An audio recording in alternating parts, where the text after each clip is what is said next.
Good day, future RMTs. In this video lecture, what we are going to discuss is research methodology and design. Okay, so before I continue to our today's discussion, I would like you to prepare your notes, take down notes, because these are the things which will help you, no, in order for you to come up with your research, in order for you to write down or write no completely your research, because your research methodology or this lecture will allow you to understand what are the things that you have to do in your methodologies. Okay, to start, our objective is as follows. Number one is to differentiate the qualitative research and quantitative research. Okay, aside from that is to differentiate research design used in health research. And lastly, apply different health research designs to our research. So, in order for us to understand this topic, let's discuss first these three common concepts that sometimes are being uh, interchangeably used with each other. Okay, so if we're going to discuss methodology, there are three things that we have to take note: research methodologies, research design, and research methods. So basically, if you are going to listen, or if you were just going to take a look of this, probably you might be wondering why they are different, or probably you will be wondering they are not different, but they are just the same. However, let's discuss or let's differentiate what are the key differences of these three concepts. So number one, let's discuss what is research methodologies. So according to Skewart, no, in 2007, research methodology is a theory of how inquiry should proceed. Now, how are we going to put it in the context? No, that is easy to understand. So if we are going to take a look with research methodologies, it means that it is the overall approach. Now take note, this is the overall approach. Okay. Having said so, that this is the overall approach, it is also our strategy. Okay. This is our strategy used to conduct research. And being a research methodology, we can also say that this serves as what? No? As our framework. Okay? This serves as our framework for the entire investigation. Now, how about research design? So when we said research design, it is a plan for a study that provides the overall framework for collecting data. Okay? Specifically for collecting data. So having said that this is a plan, this is our blueprint. Okay? This is our blueprint that serves as our outline, no? That serves as our outline, no, on how research will be conducted. In other words, research design provides us, no, or it gives us procedure, techniques, and data collection methods to be used. Now, how about research methods? Research methods includes all the techniques and methods which have been taken for conducting research. In other words, no, if we are going to take a look with our inverted pyramid, research methods is our specific methods. All right? So these are our specific methods for specific tools or techniques. Take note, research methods, these are our research or specific tools or what you call this technique. Okay?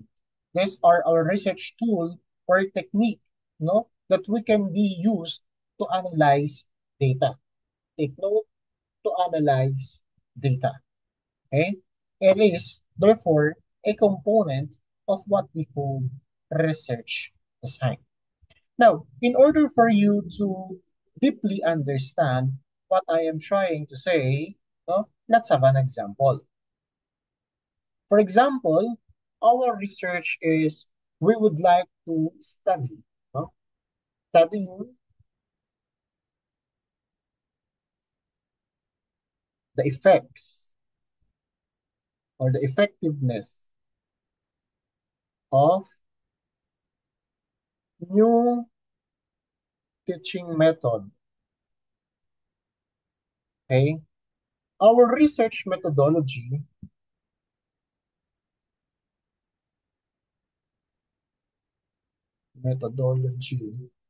in this case is what we call quantitative research.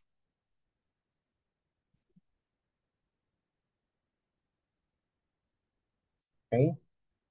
Having said that this is a quantitative research, our research design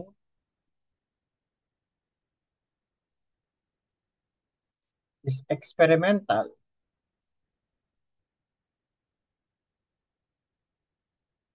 Okay. Now, why do I say so that our research methodology is quantitative research? It is a quantitative research because quantitative research approach, no, or the approach of quantitative research is to measure quantity, no, measure and quantify data, often using statistical analysis, right? No, take note quantitative, no, from the word itself, quantitative, quantify using data and using what we call statistics. Okay. Now, why is it experimental? It is experimental because it involves manipulating manipulating lang pala, manipulating our independent variables. Okay? There is a manipulation of our independent variables in measuring the effect on dependent variables. Now, in this case, our independent variables that we can manipulate is the teaching methods. While our dependent variable here is our student learning outcomes, since we want to study the effectiveness. Okay, so that is our research design. So our control group are the students taught using traditional method. Okay, while our experimental group are those students taught with different techniques or new methods. Okay, so we can have what we call pre-test, okay, pre-test and post-test. So pre-test, before doing anything, you give the test. Post-test, no, this will be the assessment after the intervention. Okay, assessment after the intervention. Now, how about our research methods? Okay, a while ago we said that our research methods are the specific ones, okay, the specific tools. So we have here our survey, okay? Survey is administered to students before and after the intervention. We have the standardized test used to assess the achievement, no, students' achievement effectively. We also have observations, statistical analysis, no, that can be used. Now, in order for us to really understand this, in summary, we have to take note that research methodology is focusing on quantitative, measuring on statistics, or focusing on statistics, focusing on measurement, because it is quantitative. The research design is experimental because there is a involvement of correct variables, no? Involvement of manipulation of variables. That's correct. And then when we said research methods, these are your surveys, your standardized tests that we are referring a while ago. Okay?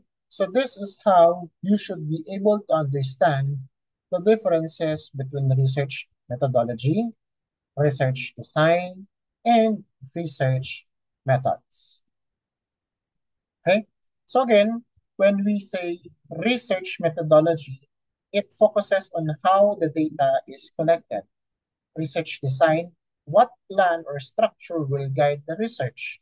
Research methodologies, why certain methods and designs are chosen based on theoretical frameworks. So basically, these are the things that we have to take note. Again, take note, guys, that a concrete example of research methodology is how are we going to gather and analyze the data in order to answer our research questions or our problem. Our research design aims to organize steps in research process and research methodologies, no, justify and explain the choices of methods. Okay? So again, when we say research methodology, overall approach or strategy, research design, specific plan, and research methodology, specific tool. Okay? Those are the things that you have to take note and remember. Okay? So, these are the things that you might be wondering, saan kaya nakuha ni Sir Mark yung research methodology na qualitative, research qualitative, and mixed study or mixed design. So, when we say research methodology, we have qualitative, quantitative, and mixed design. So basically, no, when we say qualitative, it is more of uh, open-ended questions wherein the respondents can answer freely what he wants or what she wants to answer. No, she can freely express why her answer or his answer is like that. Now, how about quantitative? Quantitative, no, again, aims to quantify, no, focusing on statistics. In qualitative, there is no stat, no stat needed. In mixed methods or mixed design, okay, this is a combination of qualitative and quantitative. Now, basically, if our research methodology is qualitative in nature, our research design could be narrative, okay, uh, phenomenological, ethnography, grounded theory, and case study. Most of the times, these are for social sciences researches or social studies, no? Psychology, sociology, no? Understanding behavior. Those are for qualitative research. And qualitative research design includes narrative, phenomenological, ethnography, grounded theory, case study. Okay?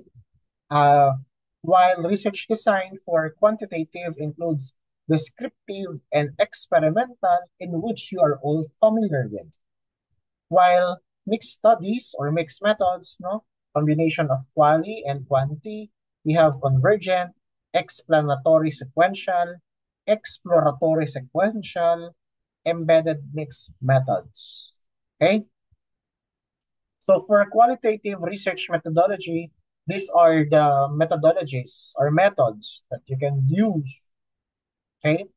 In-depth interviews, FGD or SGD, focus group discussions, observations, and questionnaire.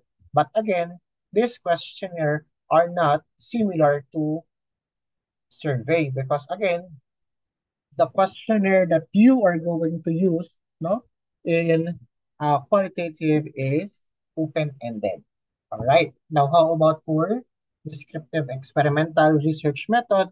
So we have causal, comparative, correlational, cross-sectional, cross-sectional, longitudinal, and cohort. So later we're going to discuss those things. And for experimental, we have weak experimental, quasi-experimental, and true experimental. Okay? So let's differentiate between qualitative research or qualitative methodologies and quantitative methodologies.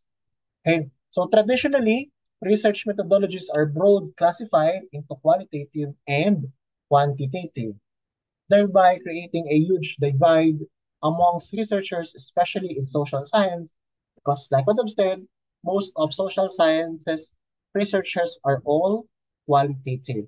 Okay, so when we said qualitative, though it's an open-ended questions, though it's more of statement, it is an in-depth study of social and cultural phenomena.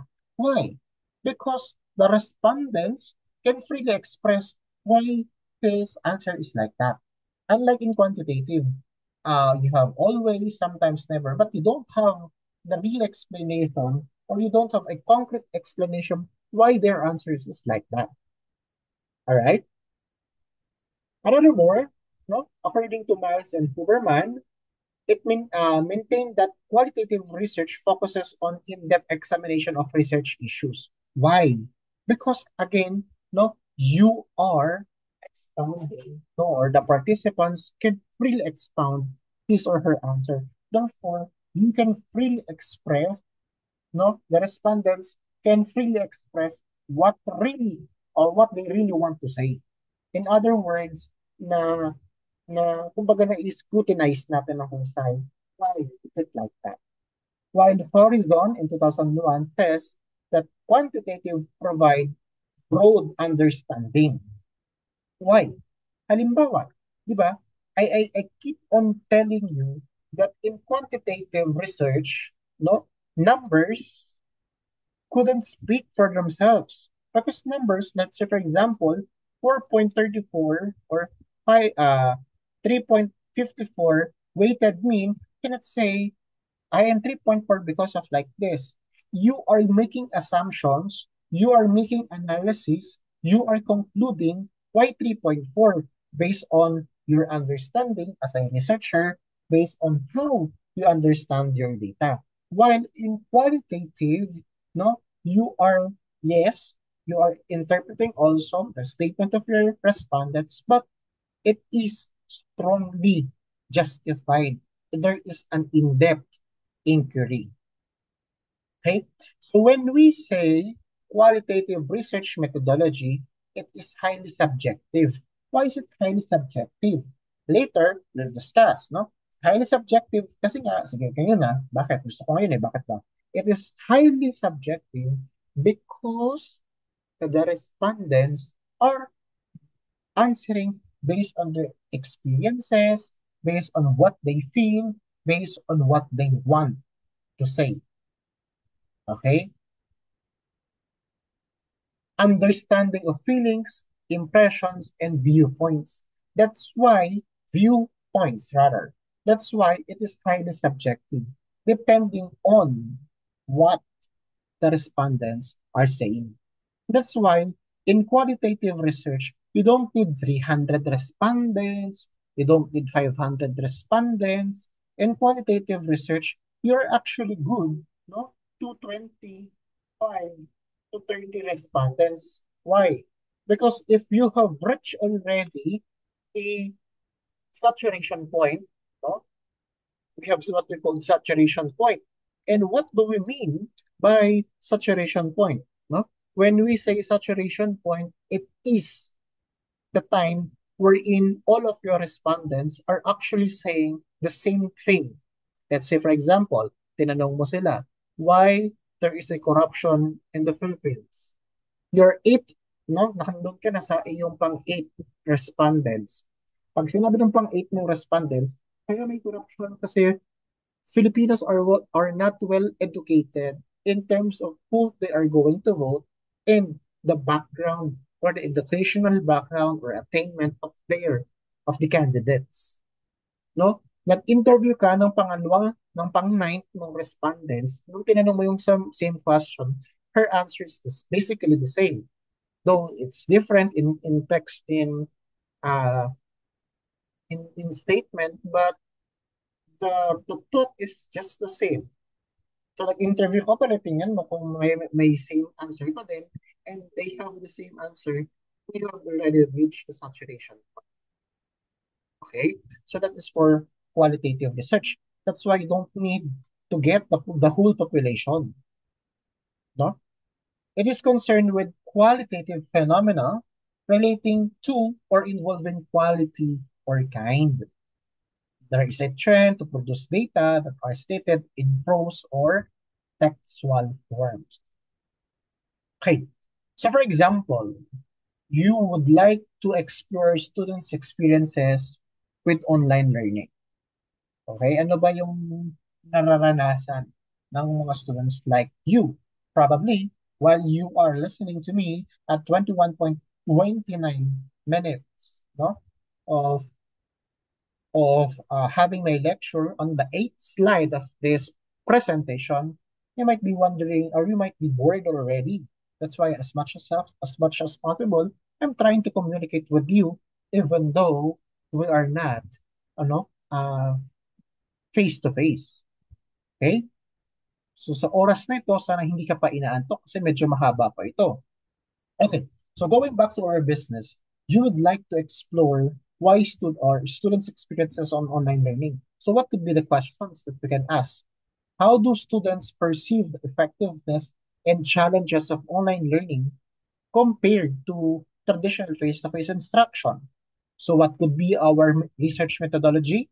Of course, definitely, this is our qualitative method or qualitative research. Okay? So what is our research design? Since you would like to determine or explore experiences on online learning, this could be phenomenological study. Why? So what is with phenomenological study? So when we said phenomenological study, this study aims to uncover what? The shared experiences. Because you would like to determine or you would like to explore the students' experiences, then it is just appropriate to have a phenomenological study. Perceptions of multiple individuals regarding a particular phenomena, which is correct online learning experience. Okay, so what would be our research methods? In-depth interviews conducted with a small group of individual, small group of students, or focus group discussions, wherein you are going to conduct with groups of different students, group of students, facilitated questions, and identify the common themes that these students have, so that you can provide what we call thematic analysis. No? Thematic analysis. So, tandaan nyo to. Isasali ko to sa mga quiz nyo. Ha? And then, of course, like what I keep on telling you a while ago, open-ended surveys or open-ended questions, no? And, uh, yeah, open-ended questions. Now, how are you going to interpret, no? Like what I've said, when in qualitative data, no, and qualitative research, you don't have what we call uh,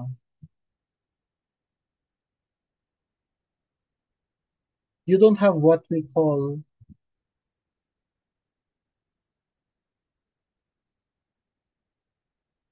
numbers. Sorry, I got lost. No, you don't have numbers. You have statements. So how are you going to analyze data?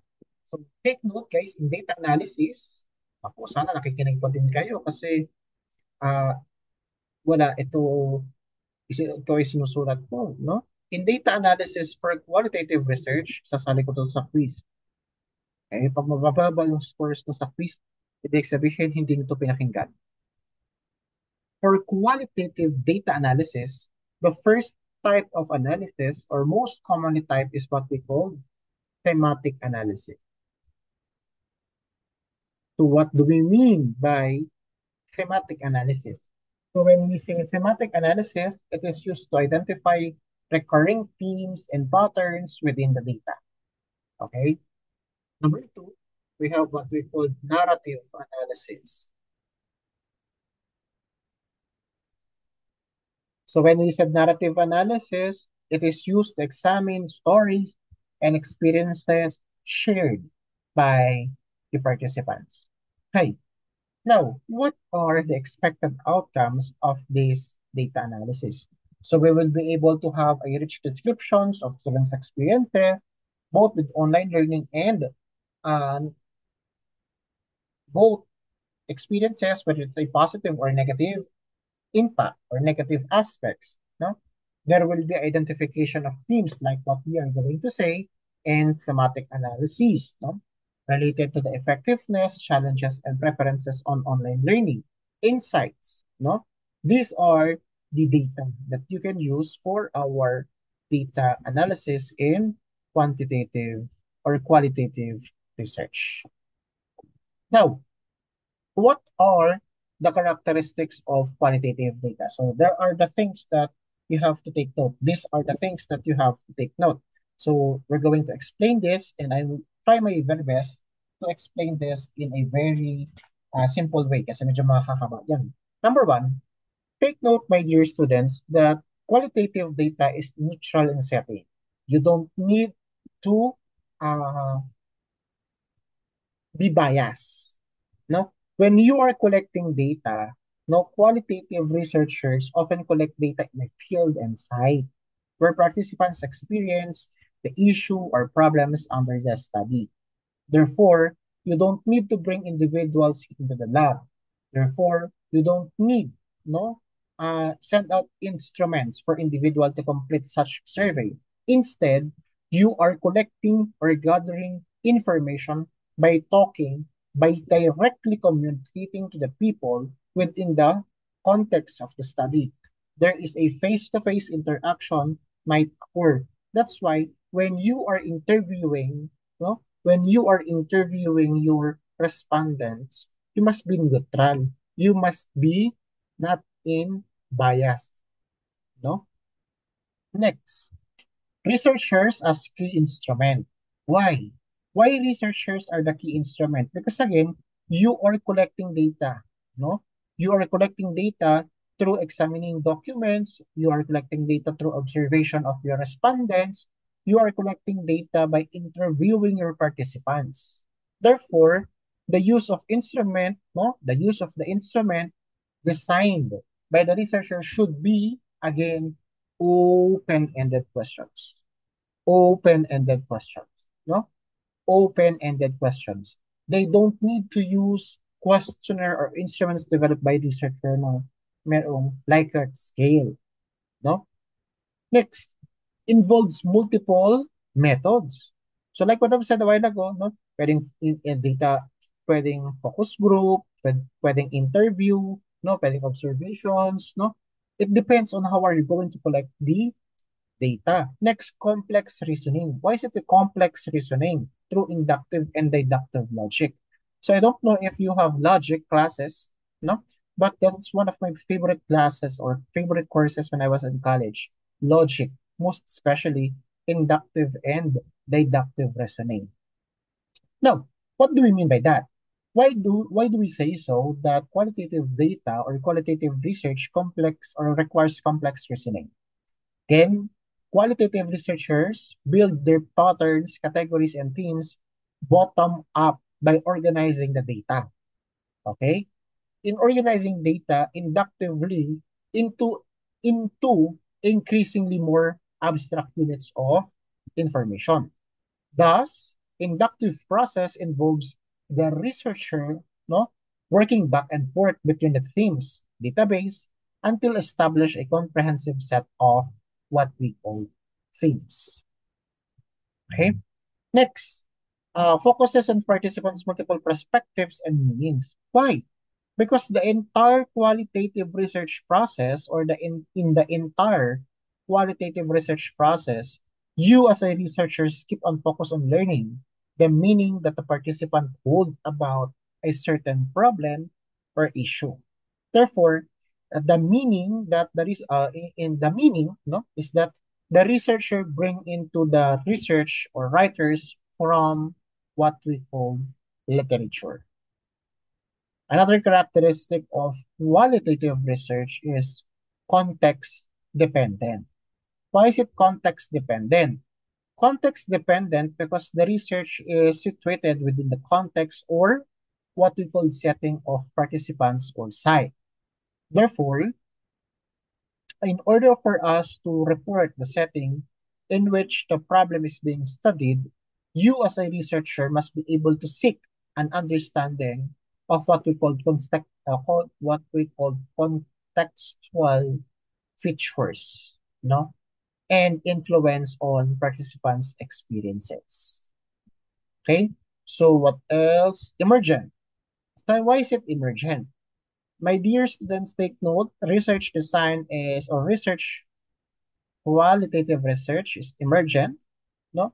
Because the research process for this topic or this type of research now means that you have initial plan, and this initial plan cannot be tightly prescribed. That all phases of the process may change or shift after you, as a researcher, enter the field and began collecting samples. Reflective. Why is it reflective? Because it reflects the position of our respondents or participants. And last but not the least, no, it is holistic. Okay, it is holistic because again, in qualitative research, we try to develop complex picture of the problem or issue under what our study is all about. Okay, so these are the research qualitative design, which I've said a while ago: narrative, phenomenological, ethnography, grounded theory, and case study. So these are the an example of how are you going to discuss or choose which is the right research design. Okay. So for example, which qualitative approach best fits your needs? Okay. Your focus is explore the life of an individual. So that's narrative. Why? Because tell stories of individual experiences. Understand the essence of experience, describe the essence of a lived phenomena. That is what we call phenomenological research. Develop a theory grounded in data from the field. Ground the theory in the views of participants.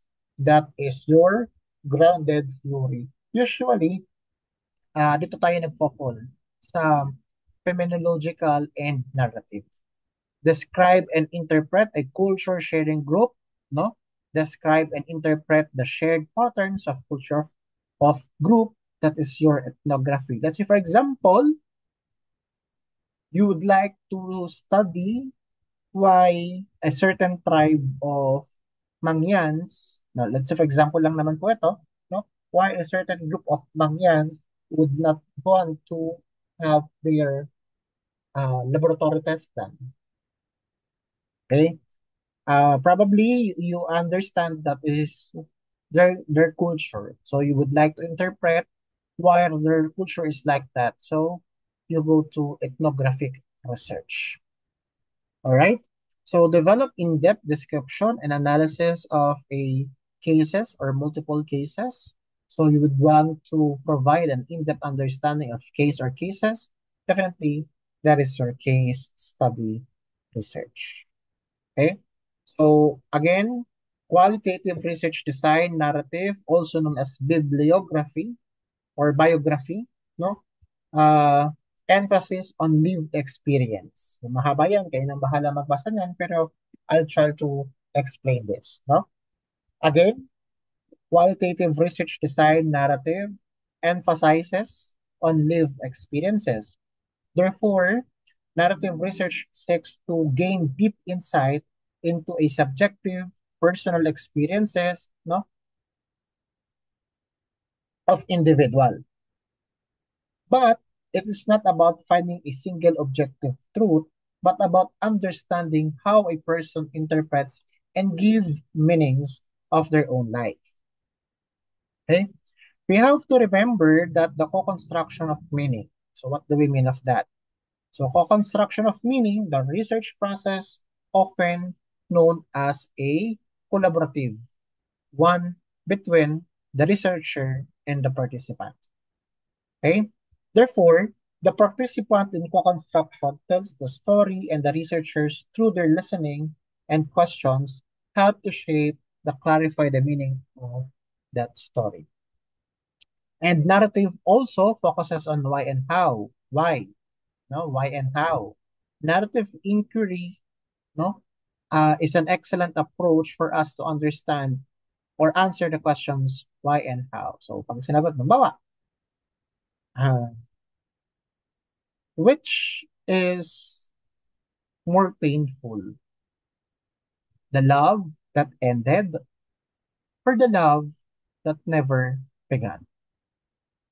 So, if the answer of the respondents is, or the participant says, the love that never began. So you can ask question, why? Why do you say so? That the love that never began is more painful than the love that ended.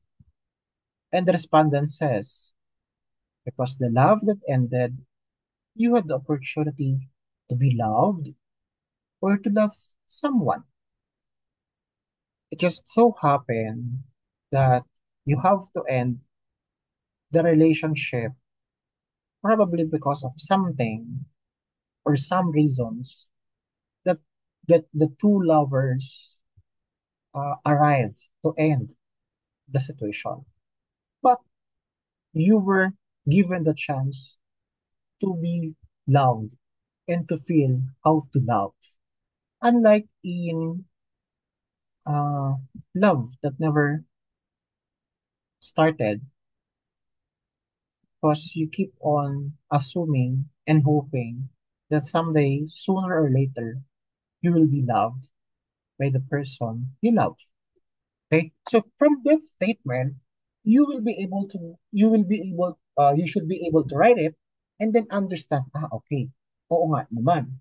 Yung isa, nagmahalan kayo, pero kailangan tapusin dahil sa problema or dahil sa pagkakataon na kailangan tapusin.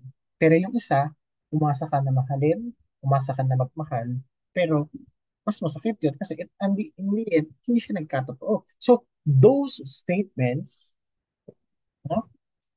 Uh, those statements, you will be able to gather data and actually, you can still ask question why or how.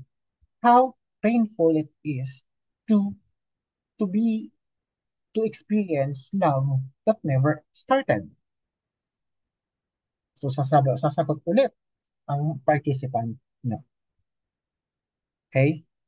So, if you are really listening to this lecture, I would like you to message in our group chat in your point of view. Okay? I'll give points. I'll give points, additional points in the midterm exam if you will answer this question in our group chat. So if you will be asked, no, if you will be a subject in a study, and if you will be asked which is more painful, the love that ended or love that never started. So answer me in our group chat. And if you give me your best answer, I'll pick the best answer and I'll give a additional point for the midterm exam. So tingnan natin if you reach this point and you answer the question. Okay? So there are two types of narrative, bibliography and or biographical, sorry, and autobiography or autoethnography. So when we said biographical study, the researcher tells the story of another person's life, often involves in collecting data from various sources like interviews, letters, diaries, public records. While autobiography or autoethnography from the word itself, auto, it means self, no? This is approach wherein the researcher is both the storyteller and the subject of this study. Now, the next is what we call phenomenological. So this study aims to answer the fundamental question, what is its what it is like to experience a certain phenomenon. Okay. Now, instead of seeking to explain the phenomenon from objective side or external viewpoint, this study delves into a subjective one. So meaning to say first person account of the people who live through the experience. Therefore, the goal is to uncover the shared meanings, feelings, and perception that define the experience to those who live it. Focus on lived experience. Okay? Now, why is it search for essence? The researcher's ultimate goal is to move beyond individual's story, and this individual story, no, is used to identify the common underlying structure or essence of what we call the experience. It is also descriptive and interpretive because the researcher in this type or in this process involves both describing the phenomena as it is presented by the participants and at the same time interpreting the deeper meaning behind those descriptions. Take note, my dear students, if you would like to pursue qualitative research design, particularly phenomenological, no, you have to take note that this study involved collecting data through in-depth, semi-structured interviews. No, again, again, open-ended questions, allowing our participants to freely express themselves. Okay, there are different types of what we call phenomenological. We have descriptive or Husserlian. We have interpretative or Heidrian. Heidrian.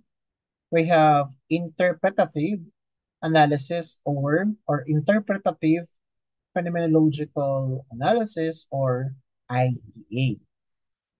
So what's the difference? Or what is the meaning of these three different phenomenological research? So when we say descriptive phenomenological or Husserlian, no, uh, basically this is an approach rooted in the work of Edmund Husserl. Edmund, let me write,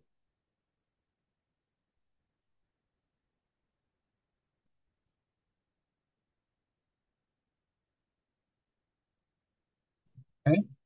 This is basically uh, an approach rooted to the contribution of Edmund Husserl. That's why it's called Husserlian, no?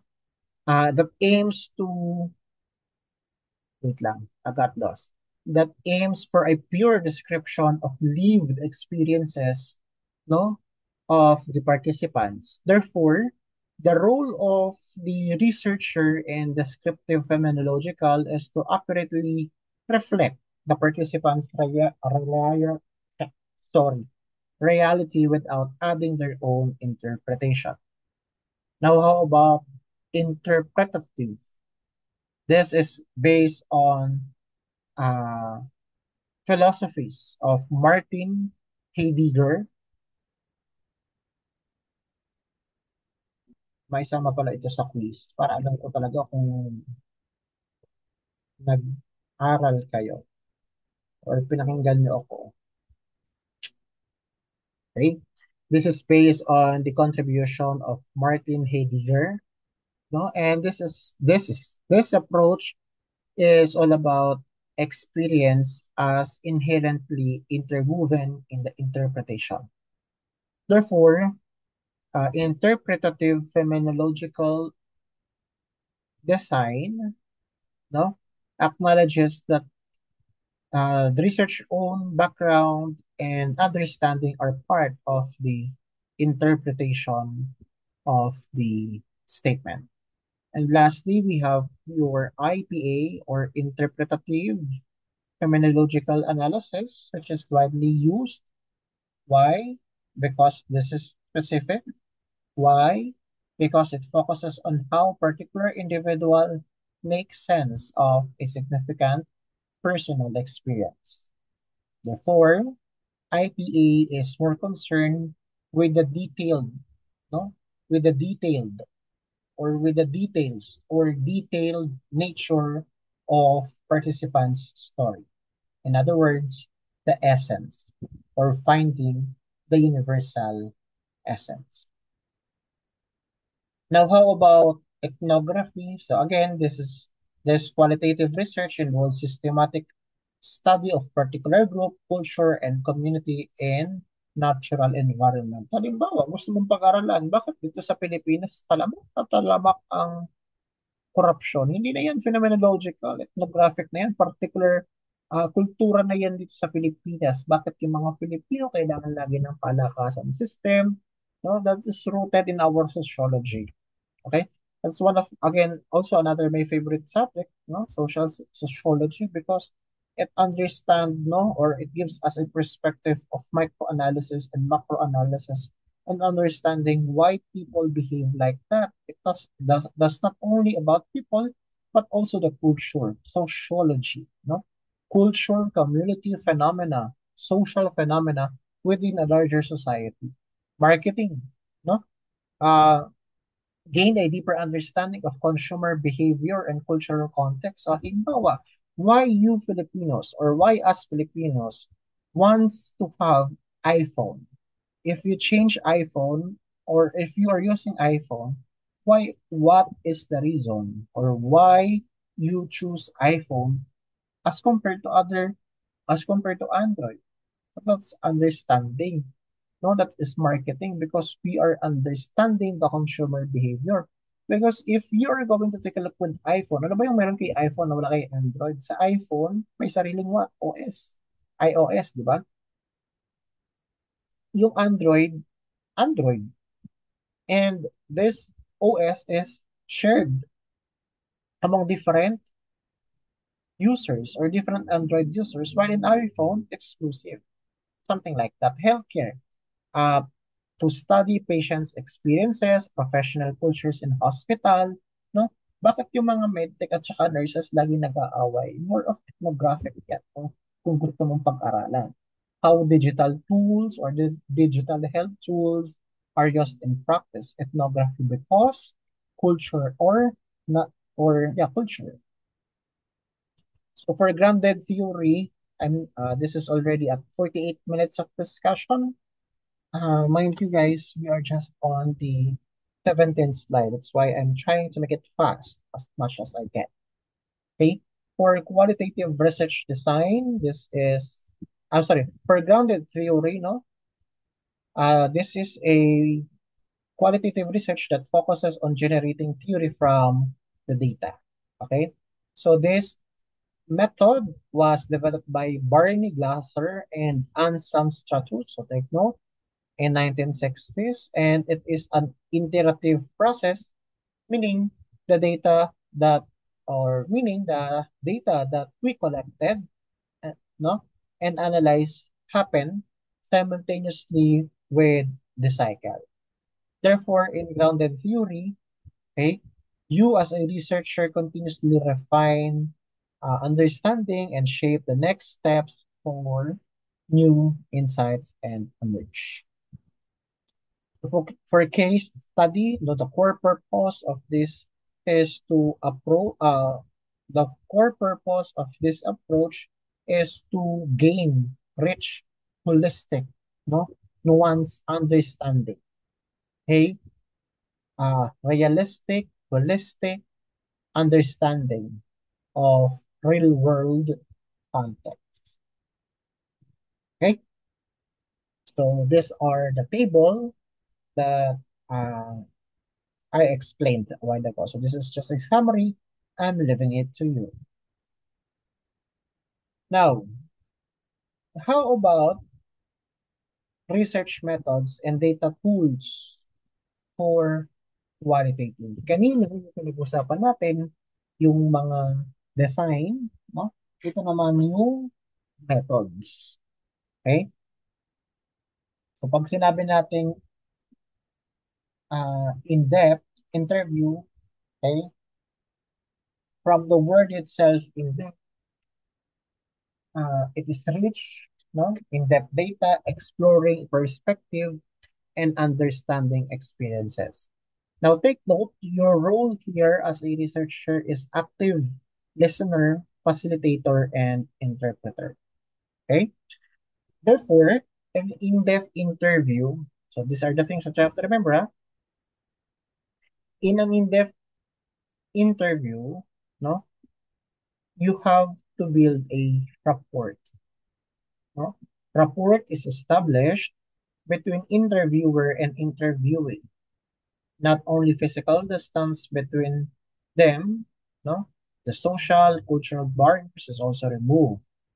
That's why you have to build a rapport free from mutual flow of ideas and both create their respective and uh, impressions upon each other.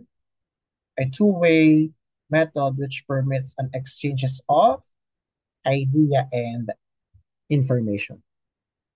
So the characteristics of in-depth interview are open-ended questions, flexibility, emphasis on participants' perspective, interactive, and conversational data richness.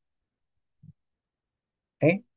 So this is an example of structured interviews, no predetermined questions, standardized format, okay? Consistency and easy comparison. So these are the structured interviews, semi-structured interview, guide with open-ended questions, flexibility, no? So these are the things that you have to take note. Yan. This is what I'm telling you. Focus group discussion, no? Focus group discussion, gathering wherein discussion is facilitated by trained moderator. So basically, the size is 7 to 10 person, single group. No? 2 to 4 unit are often needed. Participants not need to be randomized. No? Can be homogeneous, heterogeneous, or both. No? There should be a group moderator who are trained moderator impartial of the study. Usually, yung group moderator, hindi siya researcher. No? Setting is interactive because there is an exchanges of thought. Duration is usually 60 to 90 minutes. Tools are audio tape, video tape, field note, no?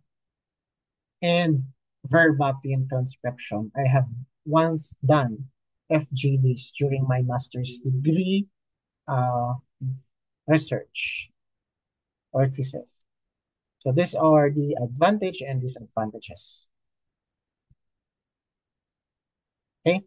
Now, how about observation, an act of recognizing facts or occurrence? So take note, guys, that in observation, no, you seek to understand or you seek to discern what people think and do by watching them in actions as express themselves in various situations and activities. Take note, my dear students, that observation is recognized as the most direct means of studying, no? Studying people when one is interested and in their overt behavior. Remember that the data obtained through observations are more real and true than the data obtained, no, by other methods. List of questions related to the topic. That's questionnaire, no? List of questions related to the topic. That's questionnaire. Probably the most used and most abused data gathering devices because it's easily to prepare and administer. So basically, it is a good compilation of questions. It is an important instrument being used to gather information from widely scattered resources. Okay, so these are the characteristics of our good questionnaire. Okay, so these are the advantages of using questionnaire method. Very economical. Alam niyo naman, distribute mo lang. You have already, no? Time saving process. Because pag nasagot nila, you have already the data. Unlike in qualitative interview, iisa-isahin mo pa sila. and you are going to interpret it. No? Covers covers the research in wide area, very suitable for special type of responses, and most reliable in special cases. So these are the disadvantages naman. Limited response kasi nga may Likert scale lang ikaw. Lack personal contact because probably pwedeng online questionnaire, di ba? Greater possibility of wrong answer kasi baka binastanan na lang nila. Sagot, you are, medyo natatawa ka sa'yo kasi ganun kayo. Di ba? Pag nagsasurvey, may nagpapa-survey sa natin 4, 4, 4, 4, 4, 1, 4, 2, mga ganun mga isang bagay. That's why minsan wrong answer yung nakukuha natin. Okay? So these are the advantages of qualitative and quantitative. I'm sorry. These are the advantages of qualitative research design. Okay?